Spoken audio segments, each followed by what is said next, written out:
sounds like a story to me, some crazy fable that you would not believe. Oh, but ain't she... Welcome to the Avram Davidson universe, where we listen to some of the greatest stories ever written, adored by Ursula Le Guin, Neil Gaiman, Leonard Nimoy, Ray Bradbury, and Stephen King. Enjoy classic tales such as Are All the Seas with Oysters, The Golem, Sources of the Nile, and many others. Welcome back to the Avram Davidson universe. I hope you folks enjoyed your vacation away from me and your special episode with Avram himself. As you can see, with my featureless void, we are still recovering from the move I just did. My soundproofing will be up. My background will be much better. We're just a little pressed for time this month. I got a great one for you today. We're going to be here with Nathanial House. He's a filmmaker, a creative director, a storyteller, and a professor with a wonderful body of work that emphasizes community and expression. Nate has a ton of experience with short-form authors and sci-fi authors from the same era as Avram, but not any experience with Avram's work himself, so we'll see how he likes it. As always, I'm your host, John Emery Coleman, and I'm happy to shepherd you among the stars today. So, Nate, how are you? Hello, thank you for having me. Absolutely. It's a pleasure's all mine. So, oh goodness, I seem to have lost like a majority of my desktop. Today has been a day of technical foibles, but we get through it. So, Nate, I've already introduced you. What are you working on these days? What are you up to? Well, I'm working with Select Start Films, and we've got a couple different projects we've been working on. One is a travel series that was conceived by my working partner, Alex Beasley. He has a history of living in Kyrgyzstan. And from those years of living there and being active in the film industry, had this idea of doing a travel show. And the travel show kind of started with this idea of like, oh, wouldn't it be funny if an American like goes and experiences this place, Kyrgyzstan, which maybe you've heard of, maybe you haven't, and like goes there not knowing anything. And so it kind of spun from this idea of how exciting that would be to be introduced to a culture. Expectations became really this feeling of almost being on a diplomatic mission, if that makes sense. Mm-hmm. It does. So we wanted to introduce all of that in very much a high profile package that allows people to really see, and the Kyrgyz people introducing themselves on the world stage and telling their story with their own voice. And so it was really just an exciting thing to be a part of, and I got to co-host it. And then the other project I've been working on is about creatives. And here in St. Louis, there's an amazing entrepreneur, Tamara Keefe, who self-styles herself the flavor temptress. And that really caught our attention, and it's actually caught national attention as well. She's won the national ice cream competition now 2 times, here this past year with a smoky fig flavor, and then about 4 or 5 years ago with I believe it was the salted cracker caramel flavor or the gooey butter cake. Now that I've intertwined them in my mind, and I'm not sure which one's which. They're both amazing. But anyway, so she's Absolutely. the flavor temptress. And so we wanted to create a docuseries showing creativity of individuals overcoming adversity and, finding a relative level of success. And so we were just really excited to have that be our pilot episode for that docuseries. So those It's are two of the most fantastic. Yeah. So Well, I know the latter is what I originally saw from Select Start, and the former is something that I'm really interested in checking out. That type sure. of travel series is always neat to me. I love traveling, especially international. I mean, at least Yeah. from an American perspective, international. But our main thrust here is about the work of Avram Davidson. You don't have a ton of experience with Avram, What are some other sci-fi or short form authors that you've been into from the same era? I remember when we initially spoke, we talked about Piers Anthony. I did a That's lot of right. digging and tried to find any forewords that I could, but apparently these gentlemen had been published side by side in several magazines, but never uh, direct forwards for each other or anything, any correspondence that I could find. So yes, I read a lot of Piers Anthony when I was in junior high and in high school, and it was this very witty sort of humor about using puns, and um, the the genre of sci-fi and fantasy for Piers Anthony seemed to go side by side. He dipped into both of these genres, and then the short story that I read that you sent, Roots in Darkness, no, Roots of Darkness. It was The Power of Every Root, I believe. Yes, Mhm. I didn't say it right. The It's all good. but I noticed that I felt like I was in two genres with that story as well, and so it was Mhm. kind of fun to feel the world building that the author was creating, and how, very exciting it was to just be kind of taken away by the story, and that was cool. Um, Absolutely. I mean, the weird thing about science fiction is that prior to, I think it's the tokenization of fantasy in the late 70s, and this was written in the late 60s. Prior to that, science fiction was just science fiction. It included all of fantasy and what we would think of as speculative science fiction, all sorts of different thrillers, anything that wasn't immediately happening in our real setting your would be considered word. science fiction. So, I mean, I often pitch Avram as a science fiction writer, but his stuff dips all the way into thrillers and science fiction, and in this one, almost hallucinatory noir. Wild, wild stories. But that's the same stuff that I liked out of Anthony's work. What I read of the Xanth books was Sure. that the humor, the wit, and all of that. I think that's very present in Avram's work, especially his super early stuff. Really funny vaudeville sense of humor. So, I mean, I'm excited to share the story with you and everyone else. So let's give her a listen.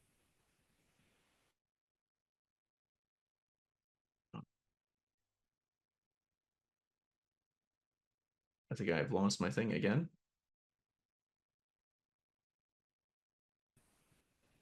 I'm It's all not right. catching it. I wasn't able to hear what you were saying, but Avram, Oh, you were okay. comparing to Piers hmm Anthony. I hmm caught that. Yes. But that It's the same, along with the mixing of the genres being, well, the unmixing of them in the 70s, with fantasy yeah, being its own defined genre and such.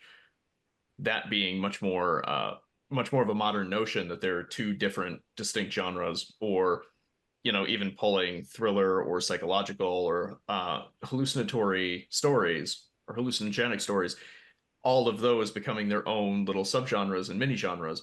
Uh, Much more modern than we think it. I mean, these guys all wrote it as if it was the same stuff. right, right. So, There was no distinction per se. mhm, The story that you had me read by Abrams um, mhm. reminded me very much of Wolves of the Kaya, written by Oh, Stephen King. And I don't know if mhm, you're familiar with that, but I almost felt like there's some elements that were very much like Stephen King, the kind of suspense, and I guess maybe too because this was my introduction to how goodness. far they're going to push it. You kind of know where they're going to take things. Mhm, But with this, it was kind of fun to have something you don't know where it's going to go. You don't know how far you're going to be taken into a direction with magic, or taken into a direction with different that film noir kind of a mhm. place that it was also in, the suspense of the mystery that was kind of interesting too. Absolutely. It's not often you get a story that starts at a pharmaceutical office and, well, gets into dealings with a wizard. Exactly. So let's give her a listen. The Power of Every Root Introduction by Thomas M. Dish. In 1964, having been an official SF writer for all of 2 years, I set off for Mexico to write my first novel. There I moved into the shell lately emptied by my sometime editor at F&SF, Avram Davidson. I had never met Avram, but having inherited his home, garden, landlady, and friends in Mexico City, I came to feel a peculiar intimacy, quite as though I were leading his life as much as my own, a sense that would be heightened when, later, I learned in a letter from Avram that a young woman who'd been his traveling companion in Belize had run off with Tony, a dashing young conman whom I'd earlier befriended at a beach on the Pacific coast where he was selling solid gold watches to gas station attendants. Like Avram, I fell in love with the raffishness of the Mexico that opened its doors and its cantinas to visiting gringos. Unlike Avram, I never became so well assimilated that I could make that love yield an homage as affectionate and closely observed as the power of every root. Reading it again, now that my expatriate days are over, and Avram's too, I can smell all the spices and fetters of the marketplace he inventories so lovingly in this tale, and remember the heady freedoms of being a penny-a-word writer living high off the hog in a lush garden between two great volcanoes. The power of every root. Carlos Rodriguez Nunez, a police officer of the municipality of Santo Tomas, sat in the private waiting room of Dr. Oliveira, considering his situation. Perhaps he ought not to be there at all. Not the private waiting room in particular. It was usually empty except during the week following major fiestas, when it was likely to be much occupied by the younger sons of prosperous families who had, the younger sons, visited the federal capital, touring the libraries and theaters and museums and other buildings of the national patrimony, but never las casitas. The reason, therefore, why they were here? A strain, Sir Doctor. Without doubt, nothing more than a strain. Woe of me, Sir Doctor. What an enormous needle, surely just for a tiny little strain. The physician would smile benignly, speak soothingly, continue charging his syringe with penicillin. None of this was applicable to the police officer Carlos. In fact, it was not applicable to the younger sons of the non-prosperous families who, for one thing, could only afford to visit the district capital, or at most the state one, on fiestas, and for another, did not take their subsequent difficulties to a physician. They took them to the curandero.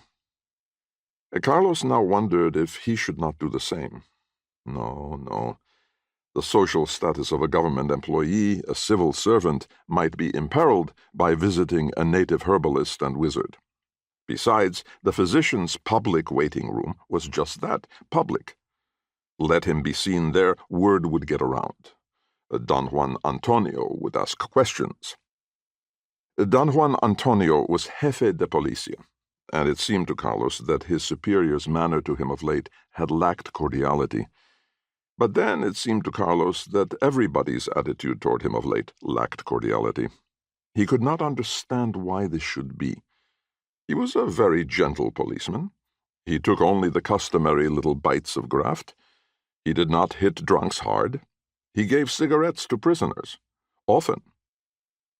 Why, therefore, people should suddenly, sometimes only for matters of a few seconds, change, become hideous, diabolical when they looked at him, he could not know.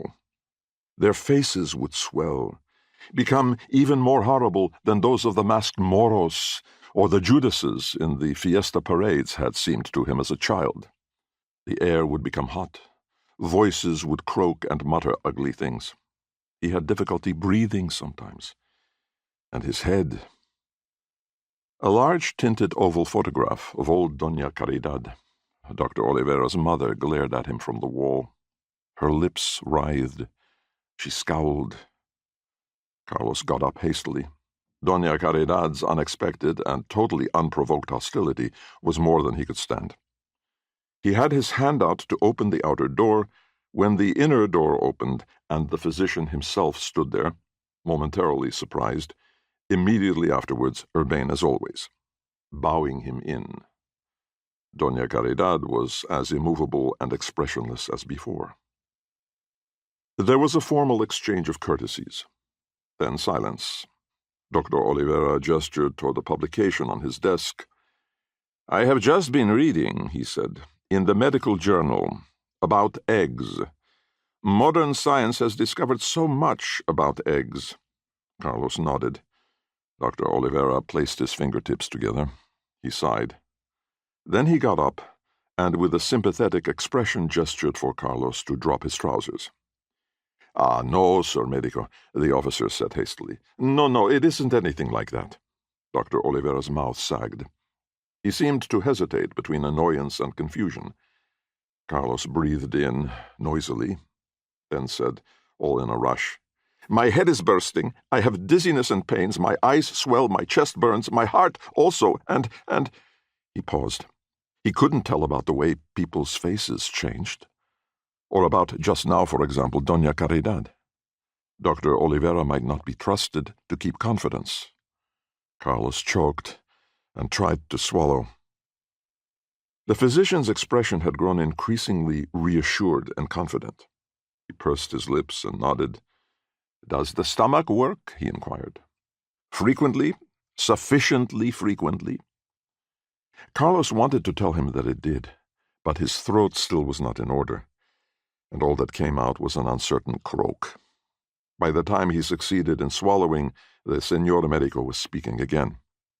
90% of the infirmities of the corpus," he said, making serious impressive sounds with his nose, "are due to the stomach's functioning with insufficient frequency.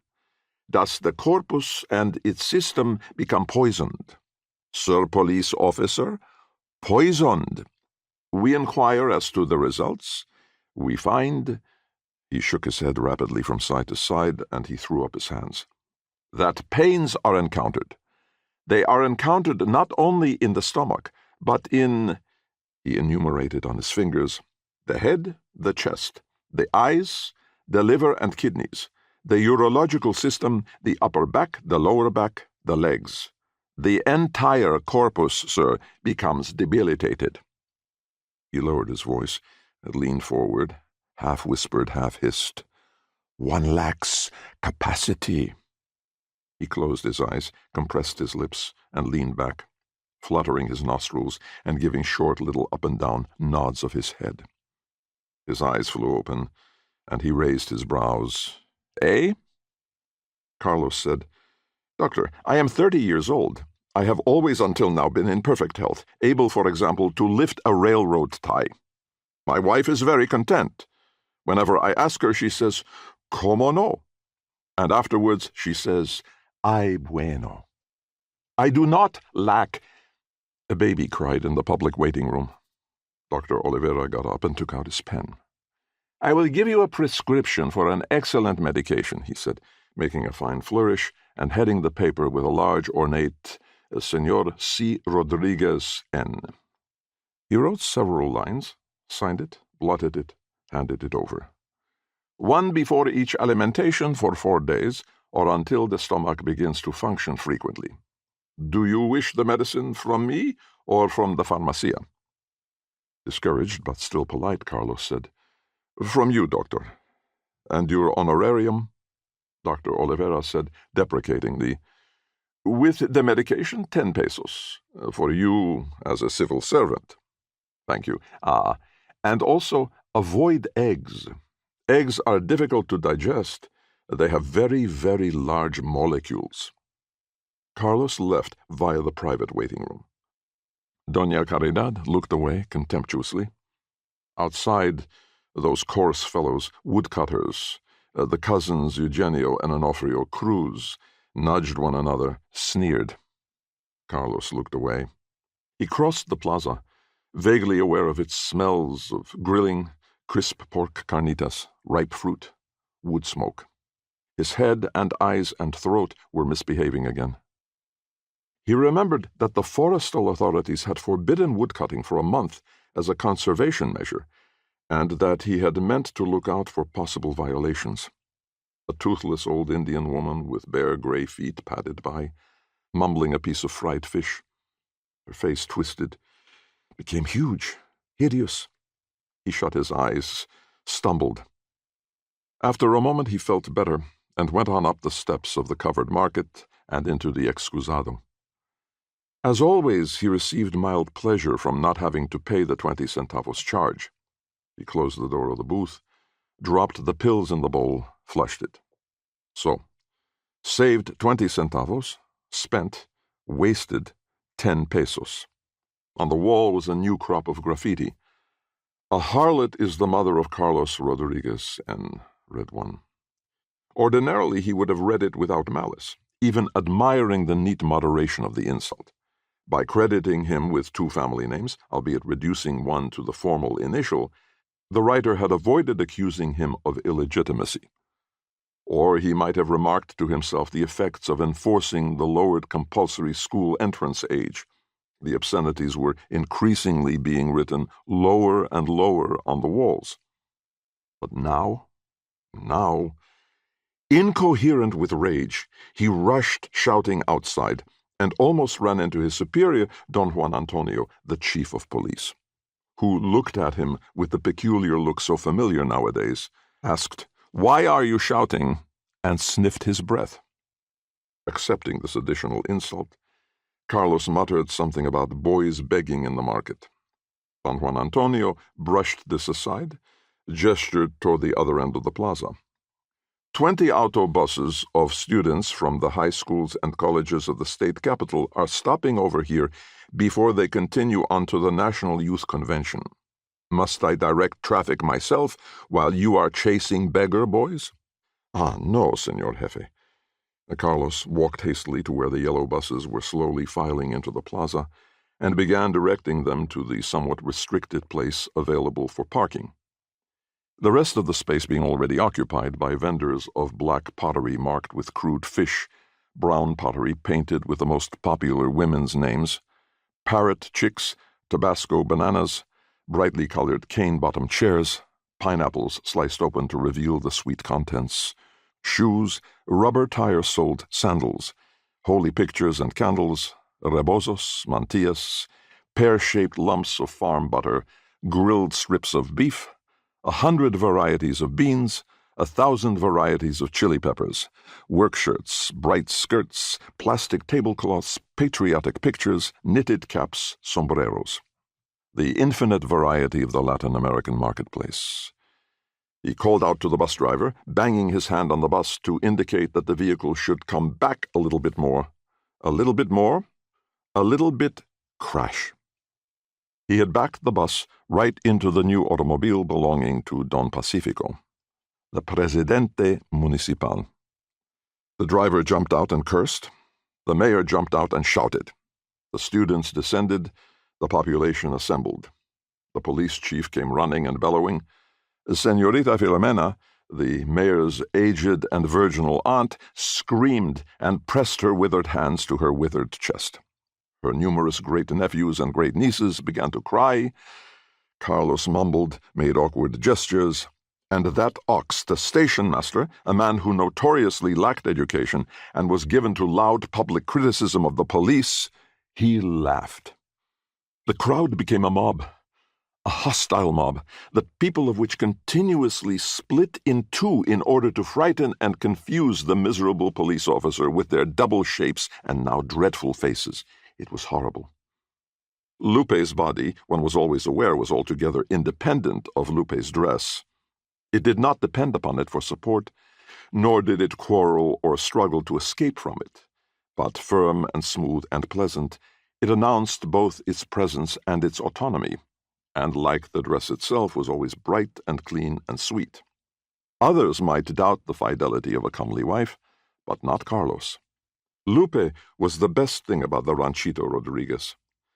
But there were other good things about it. Everything, in fact, about it was good.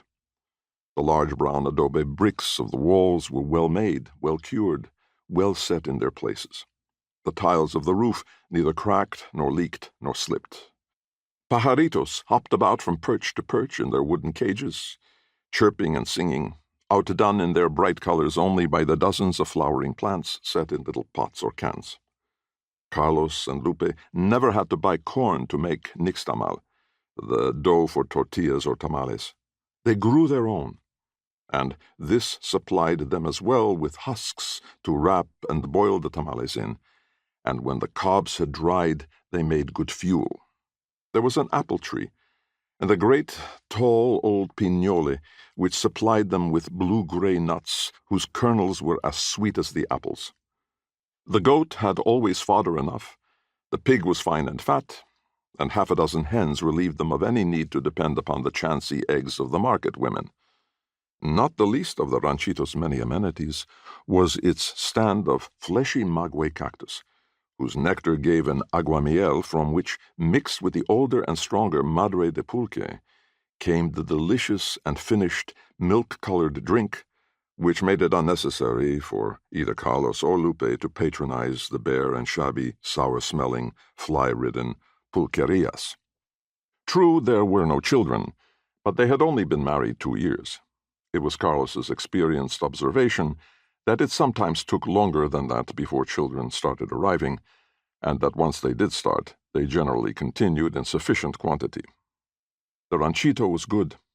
It was very, very good, but there was all the difference in the world between being a civil servant with a country place and being a peasant. Lupe's figure, with its small but lovely curves, would become stooped and stringy and prematurely old.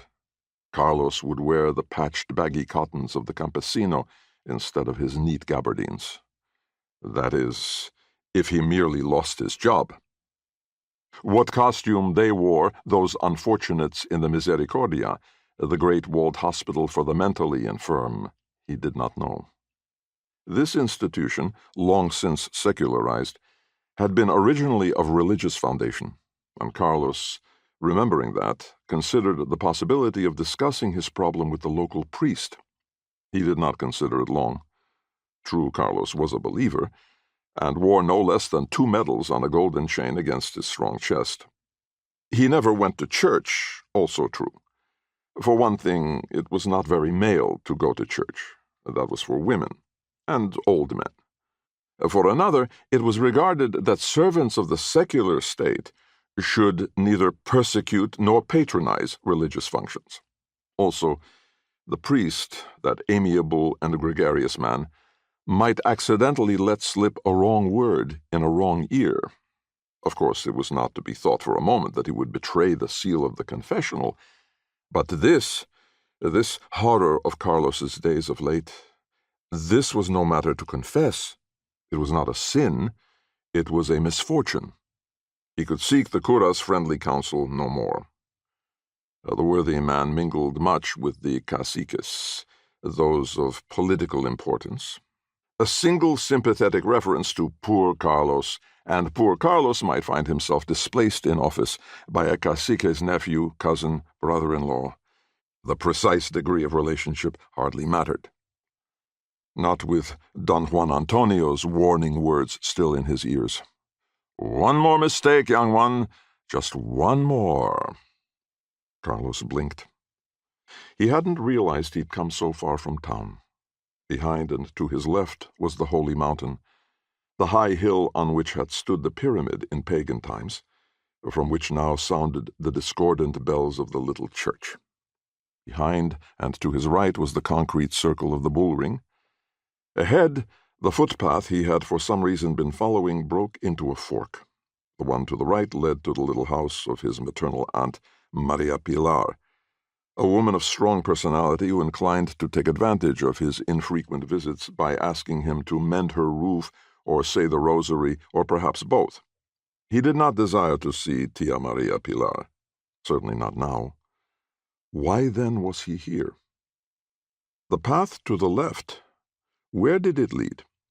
Eventually to the tiny hamlet of San Juan Bautista. Before that, it paralleled the railroad tracks a long while. It provided access to a well, a small river frequented by washerwomen and occasional gringo artists, various tracts of woodland, cornfields, and the isolated house of Isidro Chache, the curandero. Carlos took off his cap and wiped his forehead. Cautiously, he looked from side to side. Casually, very casually. Far, far off, a tiny figure toiled across the fields, leading a laden burro. It was entirely possible that the burro carried a combustible, charcoal made from illegally cut wood, or more simply, the wood itself. Those fellows were so bold. But it was too far away, and besides, that whole matter would wait for another time. What was immediately of concern was that no one apparently was observing him, Carlos. He replaced his cap. Then, still casual, bold in fact, he turned and took the path to the left. Isidro Chache was a wiry, ugly little man with one bad eye, the subject of occasional and uneasy low-toned talk. Could he see out of it or not? Some held that he could, that indeed he could turn his eyes in different directions at once like a mule. It was also remarked how popular, despite his ugliness, Isidro Chache was among women. Not ugly ones alone, either. True, he was male. He was very male. In fact, a certain Mama Rosa, shameless, had been heard to say, Don Isidro is a bull, and the other men are merely oxen. And he is generous, too. But the other men had a different explanation. It is his charms, his love potions, was the whispered consensus. Often after such a conversation, more than one man, himself loudly and boastfully male in his cantina conversation, would sneak off to the lone small house in the countryside where the healer lived by himself with no steady company, except a parrot reputed to be older than the conquest and to speak all languages, as well as an odd-looking dog which could speak none. Someone once had been absurd enough to maintain that this dog came from a breed of barkless ones, but it was known that the man's father had been a foreigner, a Turk or a Lutheran or a gringo or a Jew, and this had added to the absurdity of his contention. It stood to obvious reason that Isidro Chache's magic had deprived the dog of his bark in order to demonstrate how clearly he had no need of it to warn him. It was not even fierce. What ordinary person in the world would keep a dog for any other purposes? It was enough to make one shiver. The path cut into the shoulder of a sloping hill, and passed, slowly, by still sturdy, though much overgrown, stone walls, from the sunlight into the shadow. It was cool in the woods. Perhaps it was no more silent here. Perhaps only suddenly it seemed so. Almost he could wish for the thudding sound of an illicit axe and its flat echo. But he heard none, only the stealthy movement of something in the underbrush. Then suddenly he was at the house. The ancient parrot muttered something. The dog looked up, then down, indifferently. The police officer approached, slowly, announced himself without confidence. No one answered. From somewhere came the sound of a high, weak voice, chanting or crooning. The parrot scowled. Suddenly became two scowling parrots, but this lasted for only an eye blink. Carlos was encouraged rather than otherwise. It did seem as though the potent influence of the curandero and his house was itself sufficient to diminish whatever was wrong with him. He announced himself again and pushed open the door. The house was dim, naturally, properly, and smelled, not at all dimly, of wood smoke, herbs, rum, and a number of other things, including, recognized at once, although for the first time, Isidro Chache himself, who was squatting on the floor, singing his strange song, scattering his colored seeds from a painted gourd onto the floor and examining the pattern in the single thin shaft of sunlight, then scooping up the seeds to cast them down again. Abruptly his song ceased. Abuelita Ana must die, he said matter-of-factly. His voice was no longer high and weak, but deep and strong. Carlos tensed. Was the curandero intending? Then he remembered who Abuelita Ana was, and relaxed. "She has been dying for as long as I can remember her," he said. Grandma Anna, with her 20 layers of garments, her tray of pills and salves and lotions and elixirs, palms and beads and holy pictures, her good luck charms and her patent medicines with the likenesses and signatures of grave and bearded Spanish doctors, and most of all, her long and thick and filthy yellow, gray, and black fingernails. Isidro Chache nodded. "I have been keeping her alive," he said, "but I can't do it any longer. Perhaps today, perhaps tomorrow." He shrugged. "Who knows?" "And how are you, Sir Healer?" I am very well. The Lord and the saints love me." He snickered. Remembering that he was a policeman, and that the good offices of a policeman were not despised, Carlos said, "No one has been bothering you, I hope?" The medicine man opened his good and bad eyes very wide. "Bothering me? Who would dare?" he said. "But someone has been bothering you." Carlos Rodriguez Nunez stared. He sighed, and his sigh broke into a sob.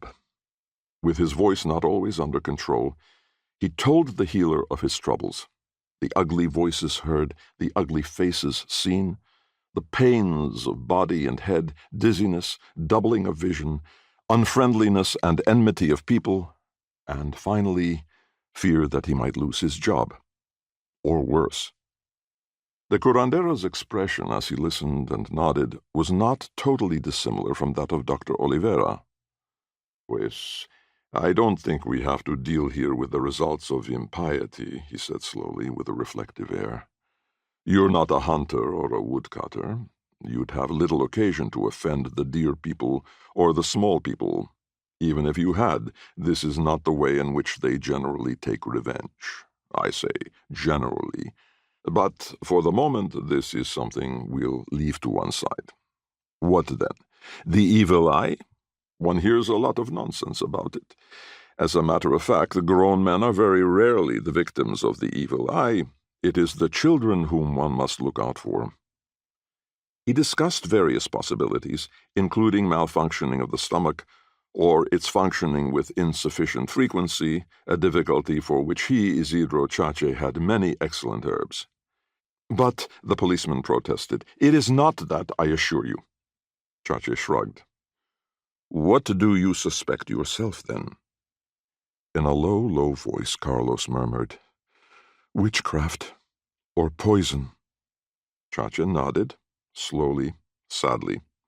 80% of the infirmities of the corpus, he admitted, proceed from one or the other of these two causes. "But who?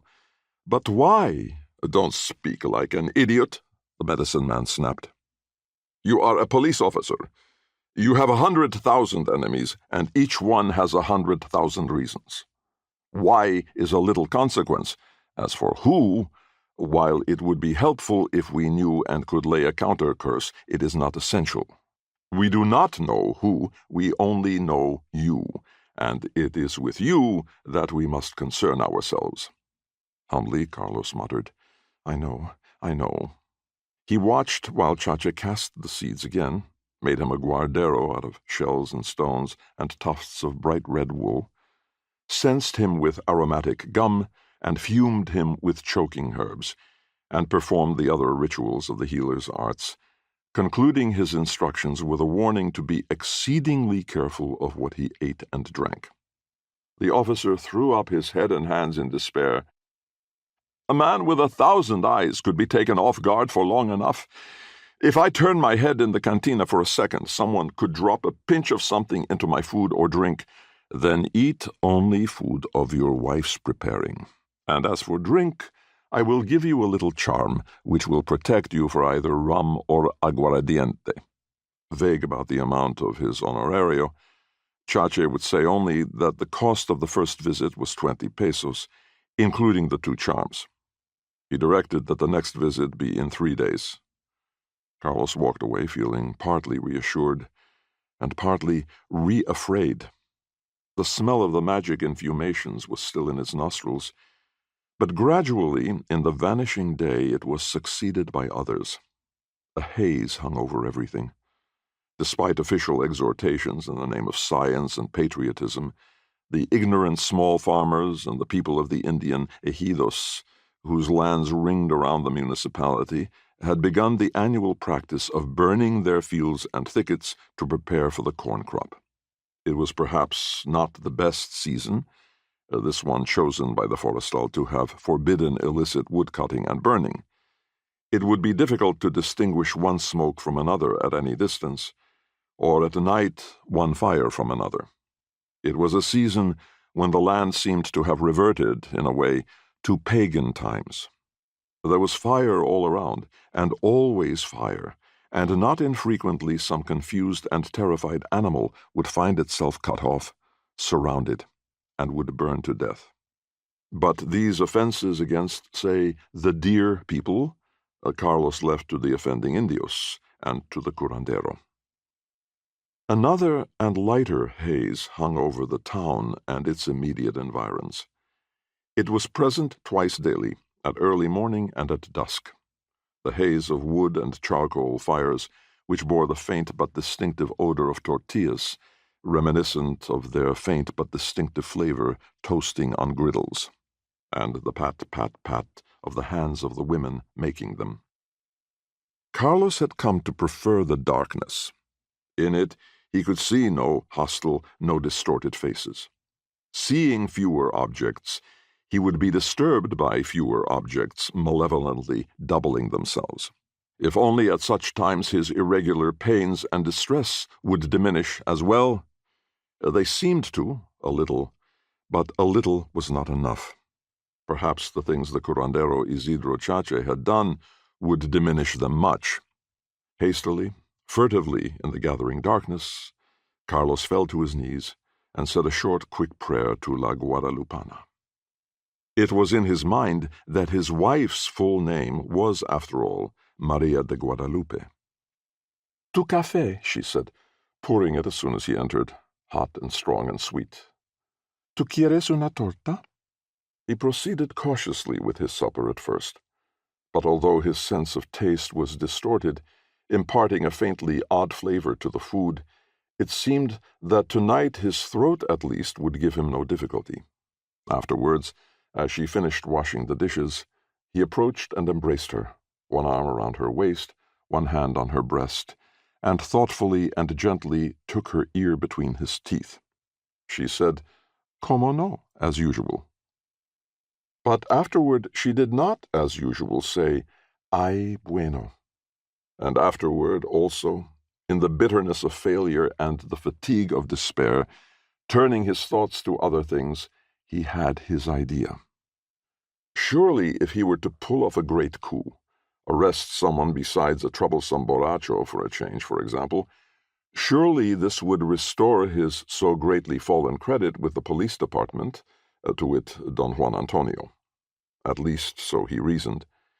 He had the vague notion that the plan was not perfect, that if he considered it carefully he might find flaws in it, but he didn't wish to consider it that carefully. The effort was too great. There were too many voices muttering ugly things and distracting and bothering him, and besides, if he were to decide against the plan, he would have no reason for getting up. His pains were worse, and he knew he could not get back to sleep again. Therefore he should get up, and if he got up, there was nothing to do but leave the house. And therefore he might as well try to carry out his plan. He rose and dressed, buckled on his gun belt, reassured himself of his flashlight, and went outside. Dawn was not yet even a promise on the horizon. The stars were great white blazes in the black sky. He searched for Venus, hugest of all, remembering stories of how important she had been in the old religion before the conquest, but either she had not yet risen to be the morning star, or he was looking in the wrong place, or some tree or hill obscured her. He did not need his flashlight yet, knowing the way hereabouts as well as he did his own house, or his own wife. He knew the very tree stump which suddenly, unkindly, but somehow not unexpectedly, began to croak Carlo el Loco, soon you will be encountered in the Misericordia. Ha, ha, Loco Carlo. The officer drew his gun, then thrust it back. A bullet was undoubtedly of no use. Wait, he said. As soon as it is day, and I have finished with my other duty, I will return and cut you up, and pour petrolio on you, and burn you up. Wait. The tree trunk fell silent at once, and tried to hide itself in the blackness. But Carlo knew very well where it was, and passed on, giving many grim nods as he thought of it.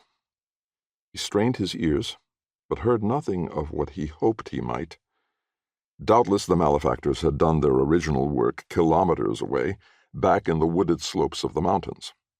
Deer poachers worked the same territory, usually in pairs, one to hold the bright light to attract and fascinate the animal, and one to shoot it as it stood exposed. One man could carry half a deer easily enough. Such poachers needed neither roads nor paths, either coming or going. It was useless to attempt to catch them.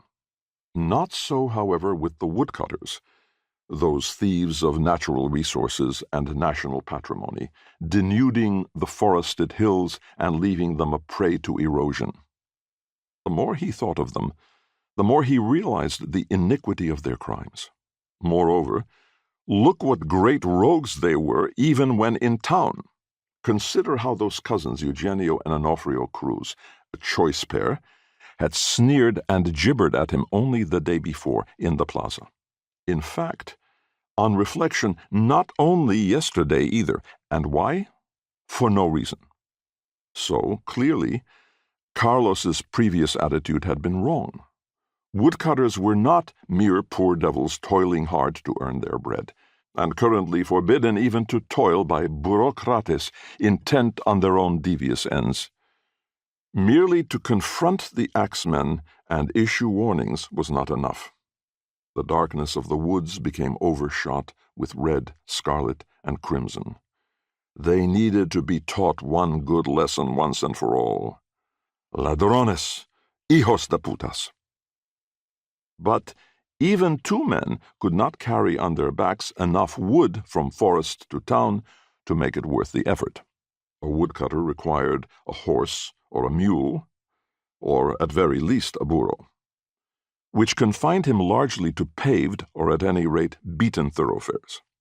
There were at least 20 such on this side of the town, but the nearer they approached to town, the more they combined, so that for the practical purposes of the moment, there were only 5 to be considered. The San Benito road led into the main highway too far south. Daylight would find them in the open. The road of the old convent led past a checkpoint. The third was too long and winding. A fourth had in recent months become identical with one of the local creeks.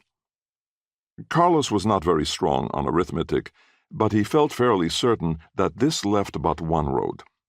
To his surprise, he realized that he had, presumably while calculating, reached just that one. It now remained to consider exactly, or even approximately, where on that road might be the best place for his emboscada. Too close to the woods, the criminals might escape back into them. Too near the town, they might find refuge in house or patio. An excellent situation would be a place where the road was not only sunken, but surrounded by walls on either side, not too near and not too far. Such a situation was not only ideal, it was actual, and it contained, moreover, a niche in which had once reposed an image of La Guadalupana before the Republic was secularized. Carlos snickered, thinking of the astonishment of the rogues as he sprang out upon them from that niche, pistol in hand. He was still snickering when something seized hold of his foot and sent him sprawling. The fall jarred his back and all his other bones. It sickened him, and all his quiescent pains flared up. Voices hooted and gibbered and mocked. Faces made horns and spat at him. He lay there in the road, fighting for breath and for reason, sobbing. By and by, he was able to breathe. The darkness was only darkness once again. He groped about.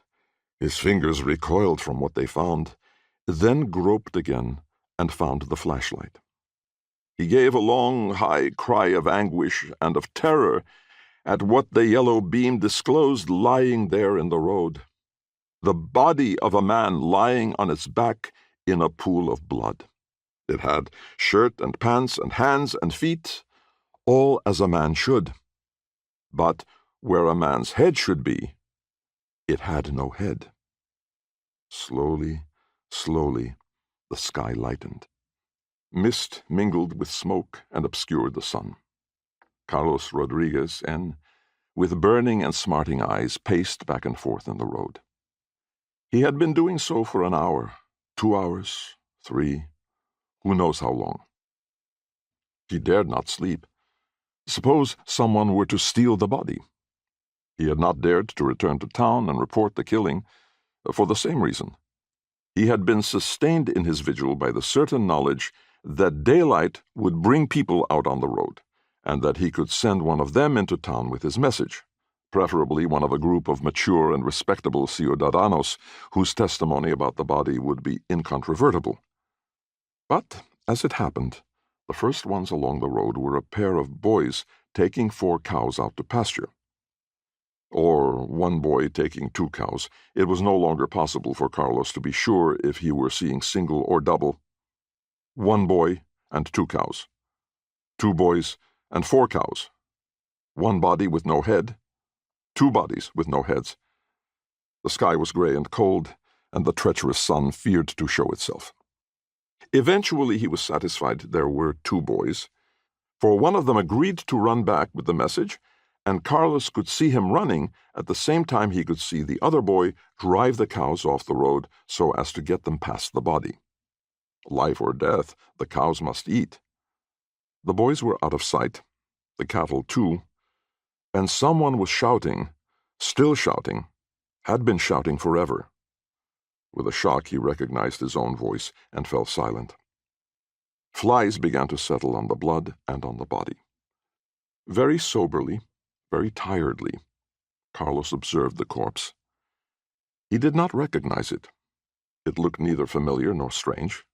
It looked merely at rest, with no more problems. It didn't even seem so odd anymore.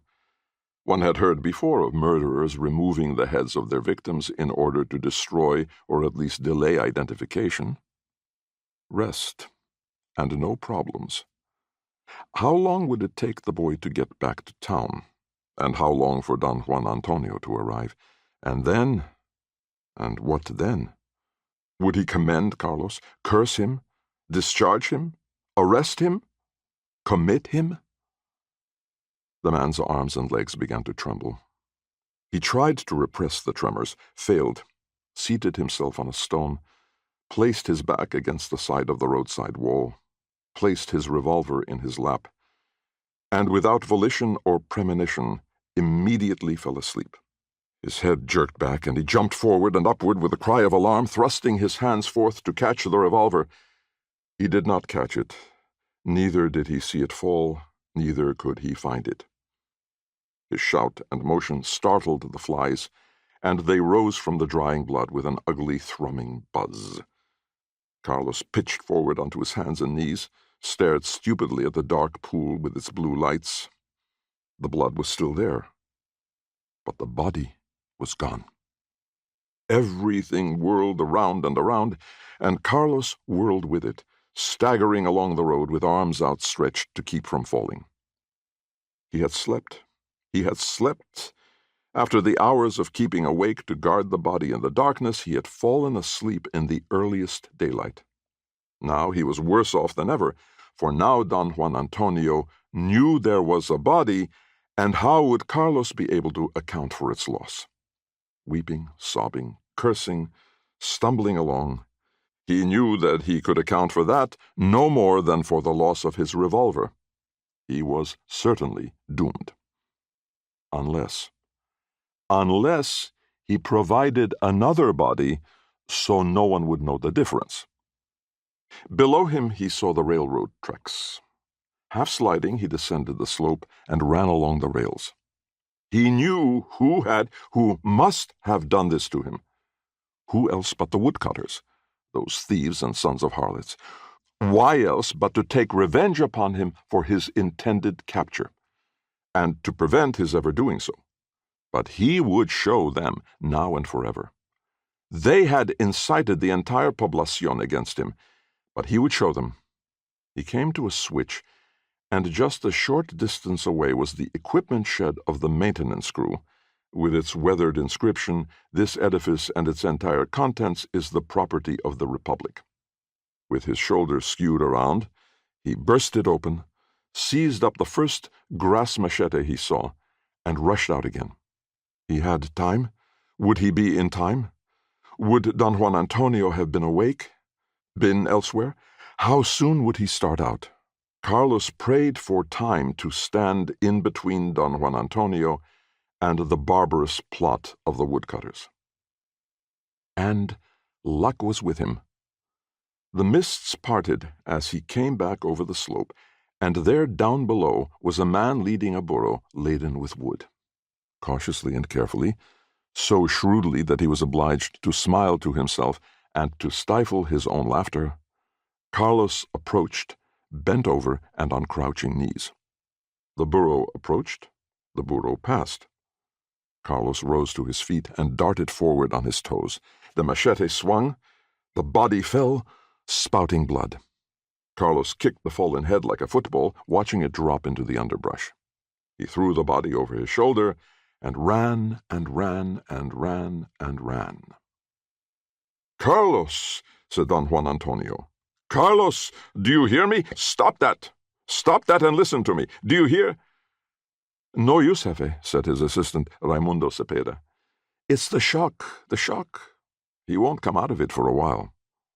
Don Juan Antonio wiped his face with an impeccably ironed and cologne-scented handkerchief.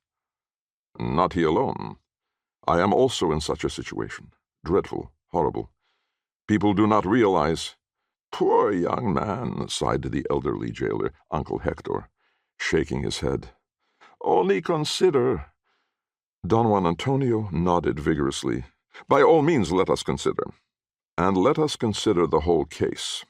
Thus I reconstruct it. We have the precious pair, the coarsely handsome cousins Eugenio and Onofrio Cruz, ostensibly and even occasionally woodcutters.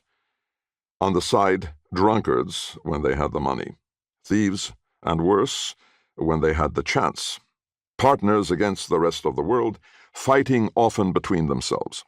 Last night they go out to cut wood illegally, and on the way back a quarrel breaks out.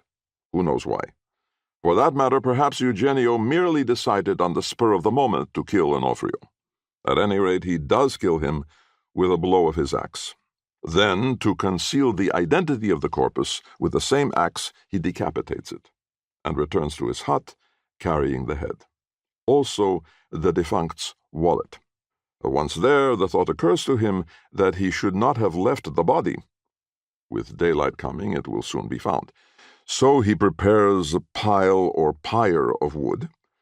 With all the burning of fields and thickets, one more smoke will hardly be observed. Should anyone smell anything, they will assume it to be a trapped deer. And he goes back to gain the body. But meanwhile, the police have not been idle. Officer Carlos Rodriguez Nunez is not only up and around, but he has also located the corpus and is guarding it. Eugenio conceals himself. By and by the sun begins to rise. The little brothers Santa Anna approach, and Carlos sends one of them with a message to me. But the child is, after all, only a child. He doesn't go to the right place, wanders around. Time is lost. Meanwhile, Carlos, content that all will soon be well, sits down and falls asleep. Erroneously, he added with emphasis, but understandably. Out from his place of concealment creeps the criminal murderer Eugenio Cruz. He steals both Carlos's service revolver and the corpus, loads it on the horse which he had brought with him, and also concealed at a distance, returns to his hut. There he decides that he has not enough wood to incinerate the victim, so he conceals the corpus inside the hut and goes out for more wood. Meanwhile, the unfortunate and valiant Carlos awakens, discovers his loss. By dint of the faculty of ratiocination, so highly developed in our police, he deduces who the killer must be and where he must have gone. He tracks him down, securing along the way a machete. He confronts the arch-criminal. He kills him. Again, I must say, erroneously, and again, I must say, understandably. Doubtless the murderer Cruz would have attempted to escape. At any rate, this second slaying is witnessed by the much-respected citizen and veteran of the Revolution, Simon Macabeo Lopez. The much-respected citizen and veteran of the Revolution, Simon Macabeo Lopez, snapped his sole remaining arm into a salute and nodded solemnly. Who had risen early in order to go and cultivate the piece of land granted him by the grateful Republic. Veteran Lopez immediately and properly proceeds to inform me, arriving at the same time as the little brother Santa Anna. The police at once move to investigate, and we find that which we found. A body here, a body there, here ahead and there ahead, Carlos in a state of incoherent shock. So, thus my reconstruction. What do you think of it?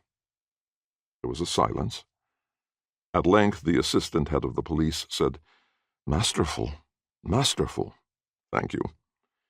It is such a reconstruction, so neat, so lucid, so full of clarity, as is usually to be met with only in the pages of criminal literature. But, Senor Jefe, it is not the truth. No, I must say it is not the truth." Don Juan Antonio snapped, "Why not?" Cepeda sighed, gestured to the unfortunate Rodriguez. "Because, Senor Jefe, you know and I know, and almost everybody in town knows why. That bitch, that strumpet, Lupe de Rodriguez, was cuckolding poor Carlos with the cousins Eugenio and Onofrio Cruz, too. One man was not enough for her, and Carlos was blind to all." "Truth," said the jailer, sighing. "Truth," said the veteran, nodding. "Truth," said the other policemen, shaking their heads sadly. Don Antonio glared. Then his expression relaxed, and he lowered his head. "It is the truth," he said at last. "Ay, Carlos, woe of me. Hombre. The husband is always the last to learn. For weeks now I have scarcely been able to look him in the face. Why, the very honor of the police was imperiled. How the railroad men were laughing at us. Mother. So, my poor Carlos, you finally found out, eh?" "Nevertheless," Don Juan Antonio all but shouted at the others, "it is my reconstruction which must stand. Do you agree? Carlos has suffered enough. And moreover, there is the honor of the police." "Oh, agreed, Senor Jefe," the other officers exclaimed, hastily and heartily. "We may depend upon the discretion of the veteran Lopez, I assume." The old man placed his hand over his heart and bowed. "Securely," he said. "What Carlos did may have been in some sense technically illegal. I am no scholar, no lawyer, but it was natural. It was male." "It was male, it was very male," the others all agreed. Don Juan Antonio bent over, took the weeping Carlos by the shoulder, and tried to reassure him. But Carlos gave no sign of having heard, much less understood. He wept, he babbled, he struck out at things invisible. Now and then he gave stifled little cries of alarm and fright and scuttled backwards across the floor. The chief and the others exchanged looks and comments of dismay. "This commences to appear as more than temporary shock," he said. "If he continues like this, he may finally be encountered in the Misericordia, may God forbid. You, Gerardo," he directed the youngest officer, "go and solicit Dr. Oliveira to appear as soon as convenient. He understands the techniques of modern science. Take no care, Carlos," he said encouragingly. We shall soon have you perfectly well. Now, there was something in my mind. Ah, Cepeda.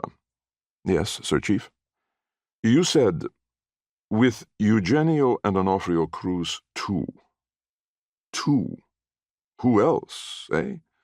What other man or men? I insist that you advise me of their names.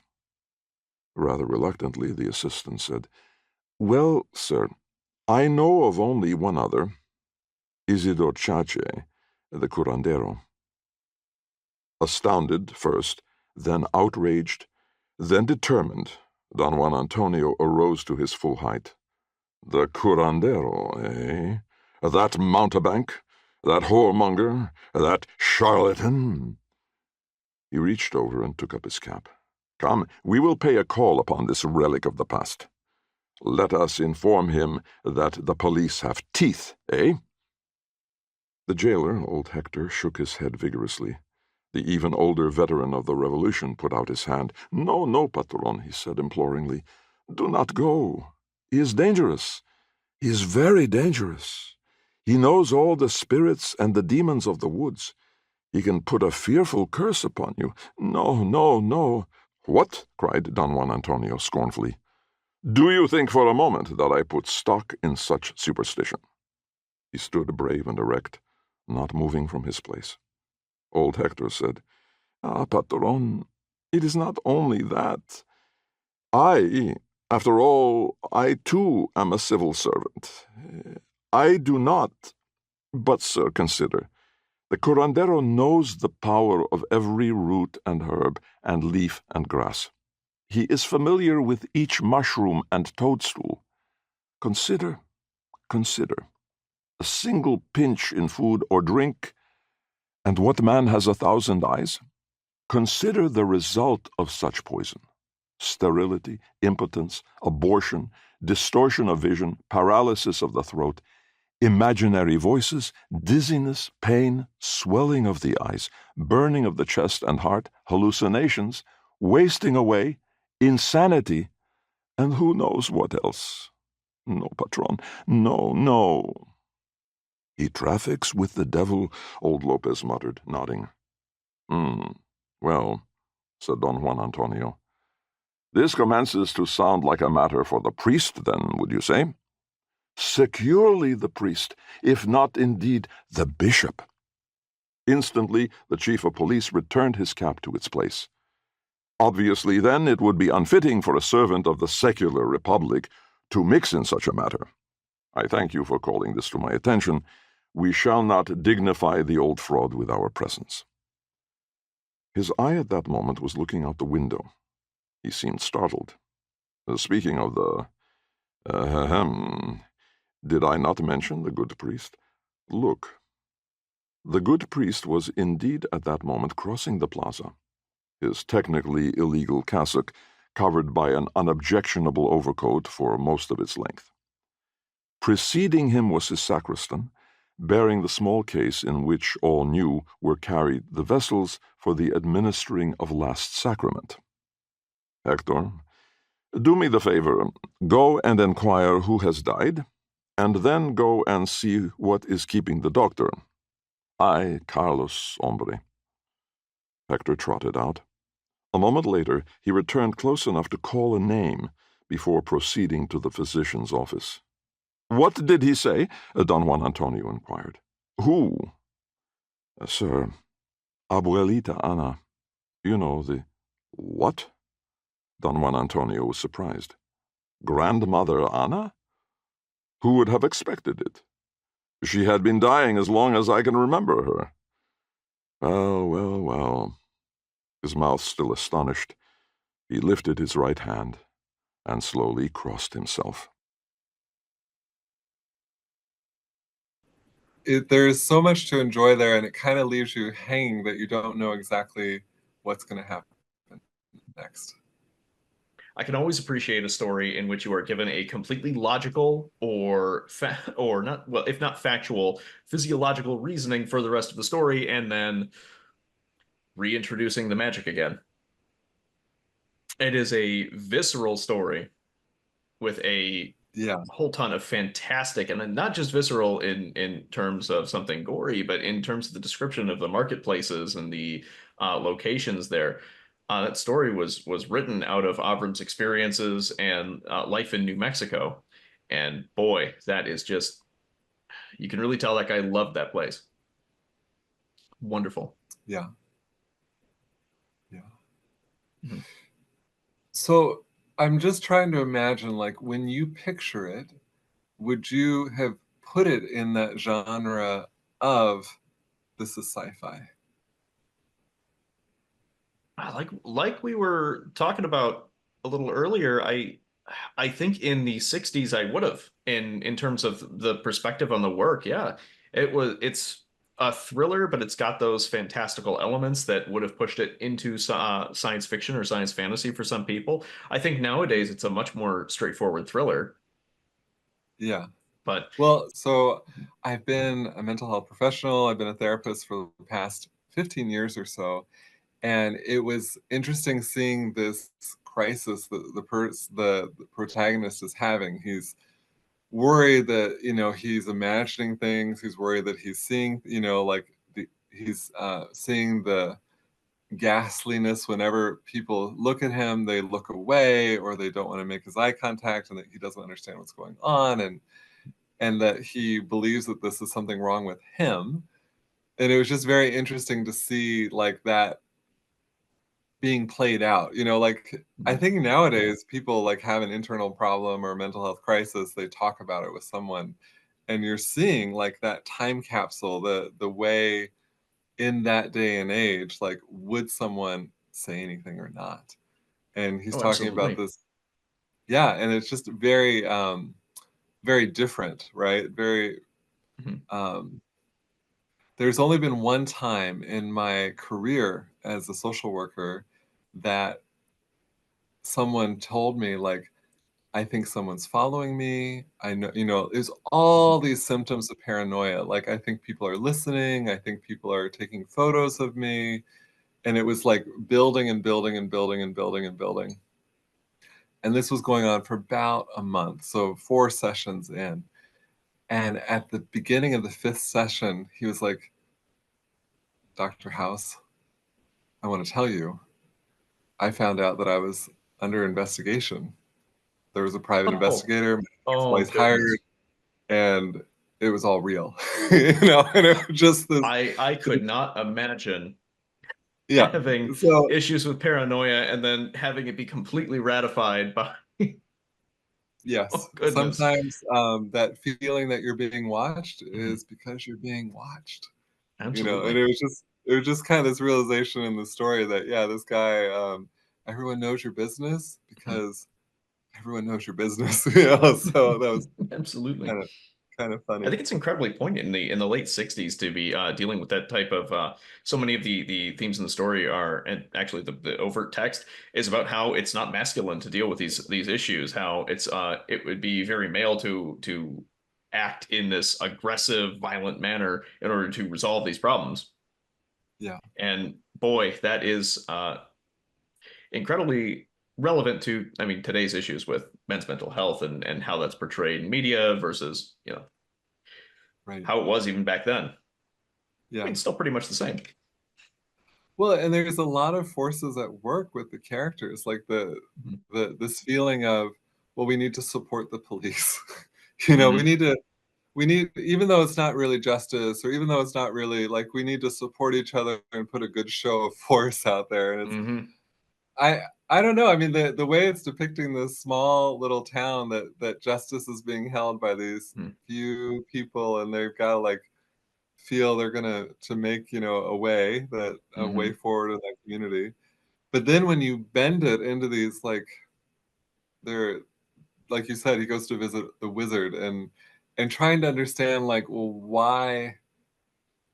why would this person like turn to supernatural for explanation? Like why Mhm. would they seek that out? And I think we see that today too, like people Absolutely. having an experience that they can't understand and then seeking supernatural explanation for it. Mhm. And We so, see the it every story, day. I see it every day. It was incredibly harrowing to see, goodness, this body has disappeared. I need to get a body. Just so long as it is one that it fills the quota. Anybody. It's Yeah, terrifying. I'm so worried about losing my job, of losing everything that I Mhm, have, and you know, it's like the absolutely. pop song, "Please, these beautiful things that I have, don't take Hmm. these beautiful things that I Oh, have." yes. Yeah, that was definitely in my mind as I'm watching this play out in my head. Hmm. Yeah. So, how would you adapt the power of every root?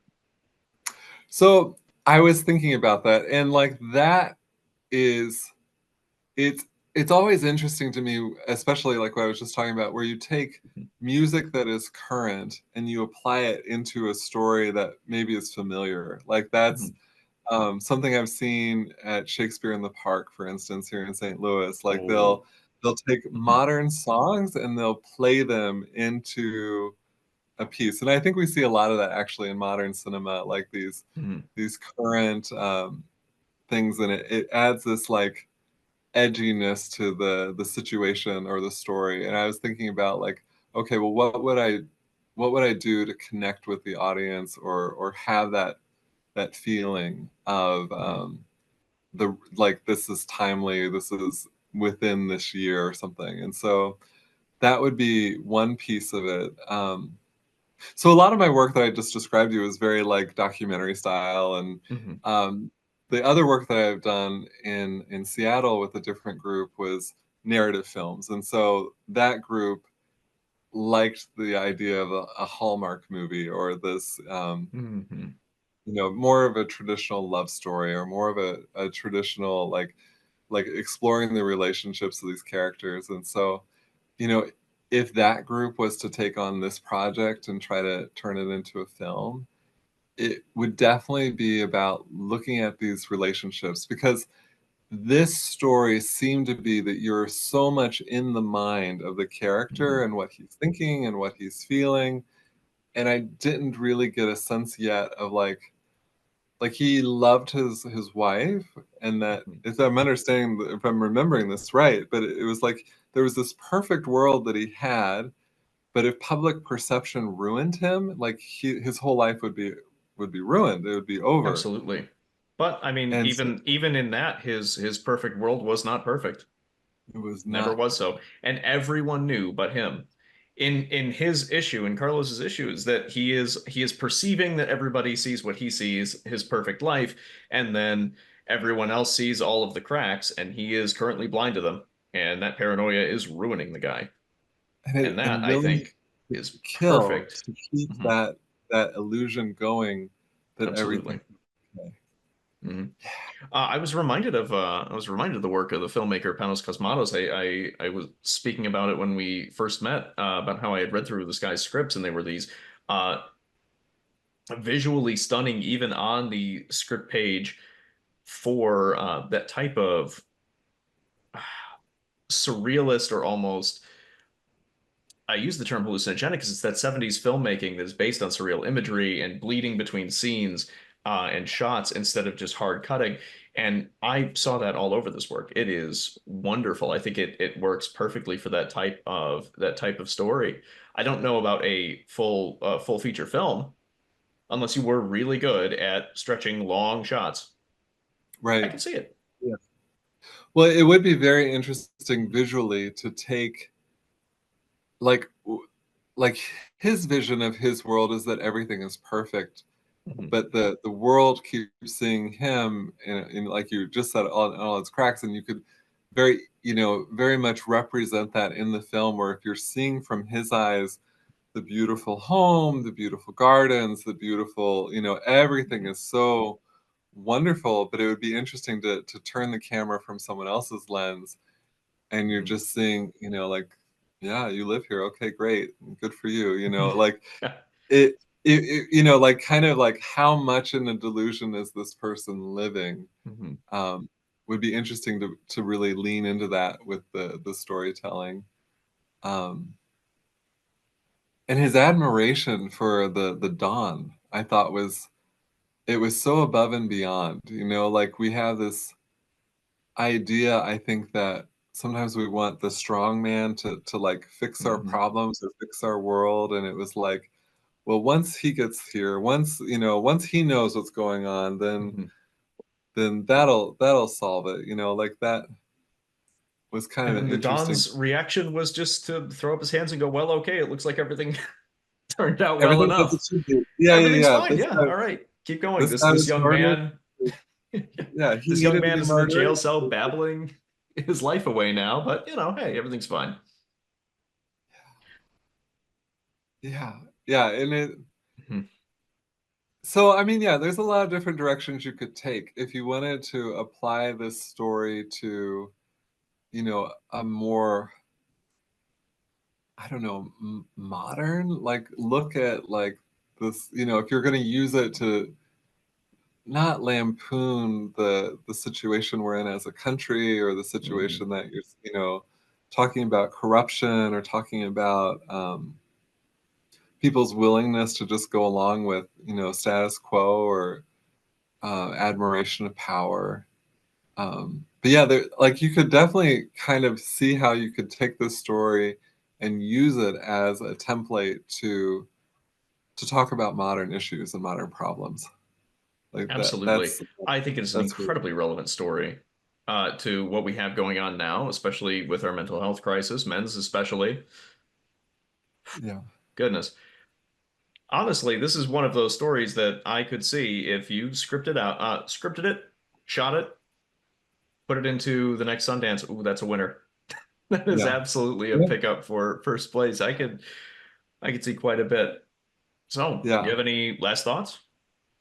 Oh, well, I mean, there was a film, I'm sure you're ready to cut this off, but there was a film, Bone Tomahawk. I don't know if I you've seen remember this. it. Oh, that is one of those, I believe, not for the faint of heart films. No, no, no, it's not. It's Oh, definitely not oof. PG, it's not Piers Anthony puns. It's something else. It's almost like this horror Western genre, and I Mhm.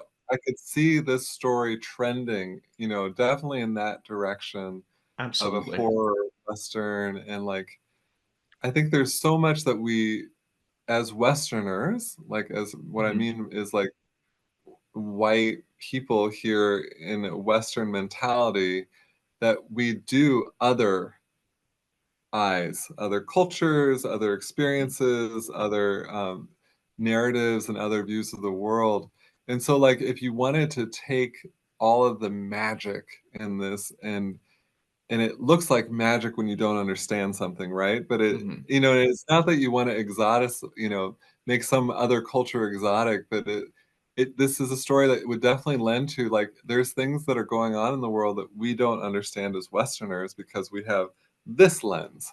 And like, you could allow maybe that some of that conversation to happen. Like, it's not Mhm. magic if you see it from another lens, it's it's to the side, or it's adjacent. But yeah, there's just a lot of different directions you could go with this, and take it somewhere really fun to like make it, I think, a really great film. Absolutely. So, I just got one question for you. Would you be excited to check out any of other Avram's other works? Absolutely. Yeah, I'm Mhm. excited to kind of explore him as a writer that I didn't know about. So it's been fun Funny to enough, add this.